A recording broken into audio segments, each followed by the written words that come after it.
not much to recap this week, as this was a pretty standard workhorse episode. Dean and Castiel go off to pick a fight with some random dudes. Sam hangs out in the bunker with a secondary character who attacks him because he's jealous of all his screen time. And then Bobby and... let's have this be Mary and this be Jack. And they go have some adventures fighting angels out in the wasteland. And finally, after several episodes of him being held back and the angels generally being dicks, Jack finally powers up and goes Super Saiyan, blasting them all off screen. Kind of satisfying. And nothing else with Lucifer, Asmodeus, or any of the other plot lines this season.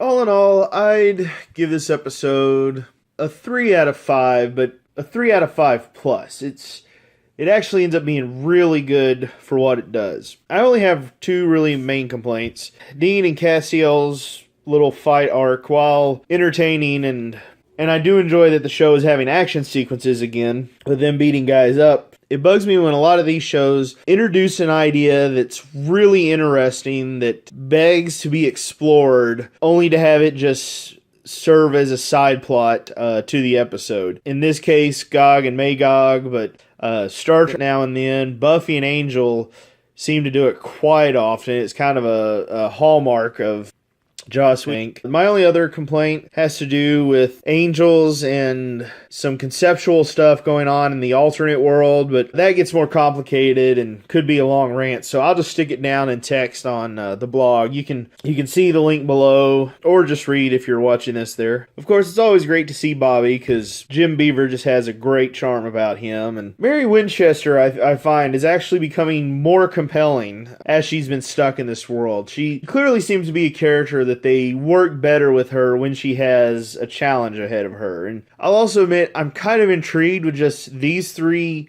having their story end here and just letting the audience just imagine the adventures of Jack, Mary, and Bobby going around this other world and trying to restore things and rebuild. And I feel like actually all of them work better in that alternate setting than in the main universe. And if we never saw these 3 again and they just walked off into the sunset, promising to rebuild that world and having further adventures in our imagination of them opposing Michael, and I'd actually be kind of satisfied with that and letting my imagination run with that story, since I don't think that the show could ever have the budget to do such a story justice. I did like that Castiel was having this whole discussion about, why he was brought back and was there a purpose to it. And that's one of those little touches I enjoy, because this is what I was talked about before, my Rowena retrospective about meta knowledge versus character knowledge, because we, the audience, know Castiel was really just brought back by Jack because Jack was lonely and wanted him. There was no real higher purpose for Castiel's return. But Castiel honestly believes that there must be something that Chuck wanted from him, or there must be some higher purpose. And I like that bit, that we, the audience, understand that he's wrong, but it's very understandable why he's wrong. And in this instance, it's not even really that bad for the plot or the character that he's just a little off here. It just kind of gives him some motivation, and it really kind of makes the show seem more like real life, because we oftentimes make assumptions about people and things that turn out, when you have more data, is just completely wrong. And sometimes it's no big deal. And I also rather enjoyed that Asmodeus's, that his plans just totally went sideways, and not because of anything the heroes did, because of something totally beyond their control and his control. I like it when the show has these little moments where the heroes or the villains kind of have a setback that neither really planned on. It's just totally unexpected and just a total unforeseen mishap. It gives a little bit of realism to it. Of course, it's tricky. You've got to be careful. It also helps in these things where, yes, the villain's plans got messed up, but the hero's plans did too. That's I think probably the best way to attempt those efforts in a story. As for the big 3, first of all, I like that the show went with the idea that Donatello, without his soul, ended up being affected by this demon tablet in a way that nobody could have really foreseen, but in retrospect is very clear. This is a great example of story logic. I like that the show didn't have such a crystal clear resolution to it.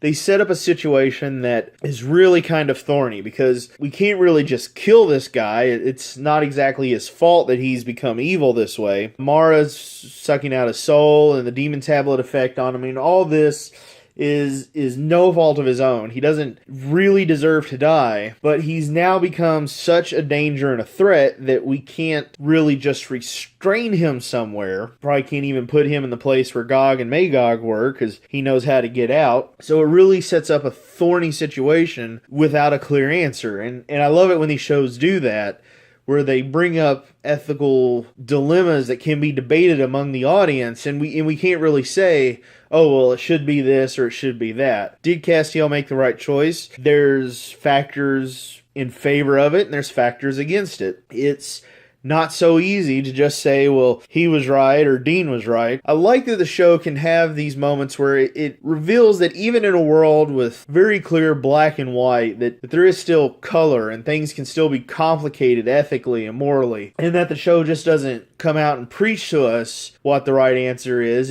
It sets up a question for we, the audience, to ponder and consider. They may go back on this later, which will be disappointing to me, but at the moment, just where this episode is, I really liked the way that it ended, where nobody's clearly in the right and nobody's clearly in the wrong there. So if you've read or watched much of my stuff, you know that I will frequently talk about retcons. And I know people have argued or talked with me over what's a good retcon versus a bad retcon. All right, here's essentially a guide. Any story being written is probably going to have a few plot holes, questions, things that may not always make a lot of sense. Some of that's just the nature of storytelling, limits of time, all that. A good retcon should allow the audience to go back and re-watch earlier points in the story and have fewer questions than they did before. Now, this doesn't mean a retcon can't bring up new questions, but by definition, a good retcon should answer more questions for the audience than it brings up. If you establish a retcon, now things are much more confusing. We have even more questions than we did before. The story makes even less sense. That's by definition a really bad retcon. Just try not to do that. This story presents a great example of a good retcon because the show had established angels can read people's minds, and we've seen signs that Castiel can do that. So there's been times in the show where it's been a question of Castiel, why don't you go into somebody's mind, and find the answer instead of torturing the person or whatever. And there may even had been one or two times where he did something like that. I can't recall one off the top of my head. I'd have to go back and double check. I do know, even at the beginning of season 12, there was a scene where Dean was threatening to someone when Castiel was present. I think I even asked at the time, why doesn't Castiel dig the question out? Well, this episode finally answered it. All it took was Castiel saying, I swore I never do this to a person without their permission. Less than 30 seconds for him to utter that line. It suddenly clears up so many questions about why Castiel had never really used this clear answer to problems that the show has had in the past. Because for him, it was a moral issue about it. And then later, when we see that Donatello is, for all intents and purposes, a brain-dead vegetable, the retcon gains extra impact because now we know, oh, well, if Castiel does this to somebody that is unwilling, that it's potentially a fate worse than death. So now, okay, well, in these situations where his mind-reading ability would maybe be useful, now we can go back and rewatch those and say, well, why doesn't he use that? Well, does this person really deserve to be vegetized? Is it really worth it having Castiel break his moral code like that? It's certainly debatable, but is at least something that gives us a way to answer those questions. And that's why I've always talked about some of the seasons 8 through 11 especially, is they'd introduce these retcons and not even throw out a sentence to answer them. Just 1 minute out of the episode, have Sam and Dean talk to each other, have Castiel utter a line, have them all talk back and forth. It never takes much just to fix some of these issues and iron out any plot problems that it was.